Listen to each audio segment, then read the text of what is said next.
एक बार देवी सत्यभामा ने देवी रुक्मिणी से पूछा कि दीदी, क्या आपको मालूम है कि श्री कृष्ण जी बार बार द्रौपदी से मिलने क्यों जाते हैं? कोई अपनी बहन के घर बार बार मिलने थोड़ी जाता है। मुझे तो लगता है कुछ गड़बड़ है।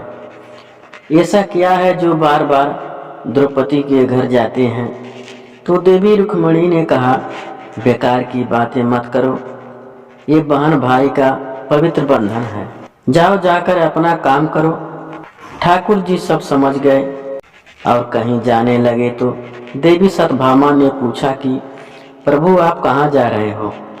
ठाकुर जी ने कहा कि मैं द्रौपदी के घर जा रहा हूँ। अब तो सत्यभामा जी और बेचैन हो गई और तुरंत देवी रुक्मिणी से बोली, देखो दीदी, फिर वही द्रौपदी के घर जा रहे हैं। कृष्ण जी ने कहा कि क्या तुम भी हमारे साथ चलोगी? तो सत्यभामा जी ने फौरन तैयार हो गई और देवी रुक्मिणी से बोली कि दीदी, आप भी मेरे साथ चलो और द्रौपदी को ऐसा मजा चखा के आएंगे कि वो जीवन भर याद रखेगी। देवी रुक्मिणी भी तैयार हो गई। जब दोनों देवियां द्रौपदी के घर पहुंची तो देखा कि द्रौपदी अपने केस संवार रही थी। जब द्रौपदी केस संवार रही थी तो भगवान श्री कृष्ण ने पूछा, द्रौपदी क्या कर रही हो? तो द्रौपदी बोली, भैया केस संवार रही हूँ। केस संवार के आई तो भगवान बोले, तुम काहे को केस संवार रही हो? तुम्हारी तो दो दो भाभी आई हैं, ये तुम्हारे केस संवारेगी। फिर कृष्ण जी ने देवी सत्यभामा से कहा कि तुम जाओ और द्रौपदी के सिर में तेल लगाओ और देवी रुक्मिणी, तुम जाकर द्रौपदी की चोटी करो। सत्यभामा जी ने रुक्मिणी जी से कहा, बड़ा अच्छा मौका मिला है, ऐसा तेल लगाऊंगी कि इसकी खोपड़ी के एक एक बाल तोड़कर रख दूंगी। और जैसे ही सत्यभामा जी ने द्रौपदी के सिर में तेल लगाना शुरू किया और एक एक बाल तोड़ा तो बाल तोड़ते ही आवाज आई, हे श्री कृष्ण। फिर दूसरा बाल तोड़ा तो फिर आवाज आई, हे श्री कृष्ण। फिर तीसरा बाल तोड़ा तो आवाज आई, हे श्री कृष्ण।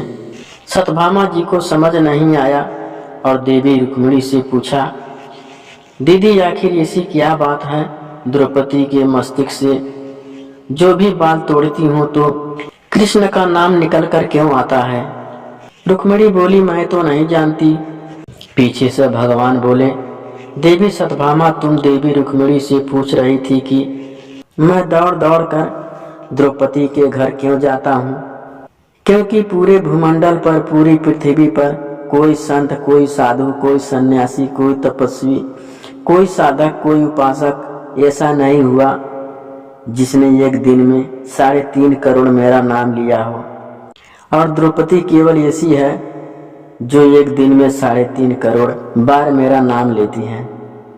प्रतिदिन स्नान करती है, इसीलिए उसके हर रोम रोम में कृष्ण नजर आते हैं और इसीलिए मैं रोज इसके पास आता हूँ। इसे कहते हैं स्नान, जो देवी द्रौपदी प्रतिदिन किया करती थी। हम जो हर रोज साबुन, शैम्पू और तेल लगाकर अपने तन को स्वच्छ कर लिया, इसको केवल नहाना कहा गया है। स्नान का मतलब हमारे शरीर में 3.5 करोड़ रोम छिद्र हैं।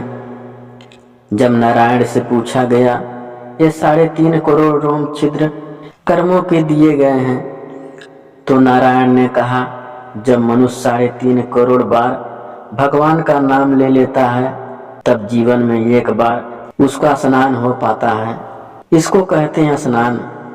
श्री कृष्ण का नाम तब तक जपते रहिए जब तक 3.5 करोड़ बार भगवान का नाम न जप लें। हरे कृष्ण हरे कृष्ण, हरे कृष्ण हरे कृष्ण, हरे राम हरे राम, हरे राम